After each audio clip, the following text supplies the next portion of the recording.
यह उस समय की बात है जब जिंदगी धीमी चला करती थी, जब इंसान के पास धन कम और सब्र ज्यादा हुआ करता था। पहाड़ों की गोद में बसा एक छोटा सा गांव था। कच्ची गलियां, मिट्टी के घर और अंधा लोग। गांव से थोड़ी दूरी पर जंगल के किनारे एक टूटा फूटा सा घर था। उसी घर में रहता था भूपत राम, एक भूरे रंग का बूढ़ा आदमी। उसकी कमर झुक चुकी थी, बाल पूरी तरह सफेद हो गए थे और चेहरे पर समय की गहरी रेखाएं थीं। आंखों में बीते दिनों की थकान और दिल में अनकहा दर्द बसा था। कभी यह घर भरा पूरा था, पत्नी की हंसी, बच्चों की आवाजें, लेकिन अकाल, बीमारी और वक्त सब कुछ छीन ले गए।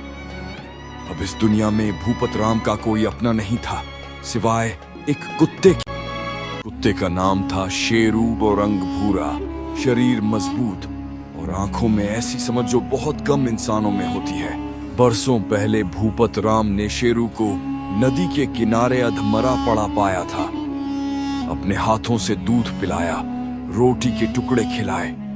वक्त बीतता गया, भूपत राम कमजोर होता गया और शेरू ताकतवर।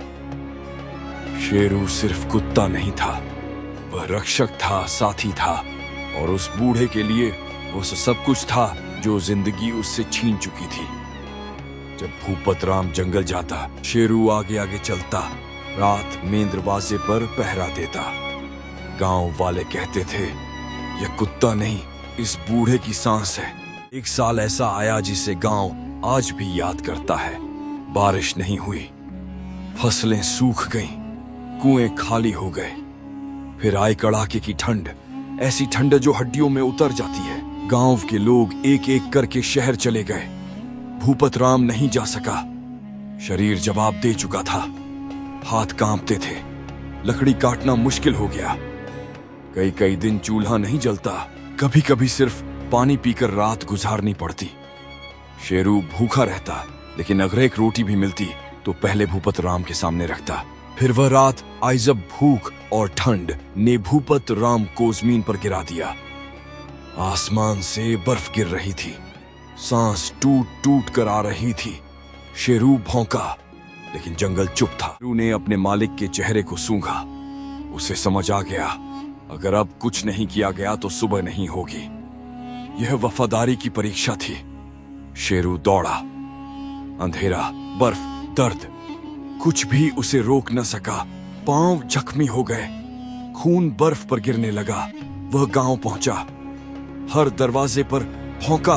किसी ने पत्थर उठाया, किसी ने दरवाजा बंद किया, किसी ने दरवाजा बंद, लेकिन वह रुका नहीं। आखिर एक दरवाजा खुला। लोगों ने देखा, कुत्ता घायल है और आंखों में गुहार है। लोग उसके पीछे चल पड़े। लोग भूपत राम तक पहुंचे। वह जिंदा था लेकिन बहुत कमजोर। उसे उठाकर गांव लाया गया, आग जलाई गई, दवा दी गई। शेरू चुपचाप एक कोने में बैठ गया, सांस धीमी थी। सुबह हुई, भूपत राम ने आंख खोली। उसका हाथ शेरू के सिर पर गया। शेरू ने हल्की सी पूंछ हिलाई और शांत हो गया। वह दोबारा नहीं उठा। भूपत राम कुछ साल और जिंदा रहा। उसने शेरू की कब्र अपने घर के पास बनाई। हर रोज वहां बैठकर कहता, इंसान वादा करता है, कुत्ता वादा निभाता है। आज भी उस गांव के बुजुर्ग कहते हैं, यह कहानी नहीं, यह सच्चाई है, वफा की लिखी हुई। अगर यह कहानी आपको अच्छी लगी हो तो लाइक जरूर करें, सब्सक्राइब करना न भूलें और अपनी कीमती राय कमेंट में जरूर लिखें। ऐसी ही सच्ची धोली पुरानी और दिल को छू जाने वाली कहानियों के लिए मेरे चैनल दास्तानों का सफर के साथ बने रहिए। दास्तानों का सफर, जहां हर कहानी दिल से निकल कर दिल तक पहुंचती है।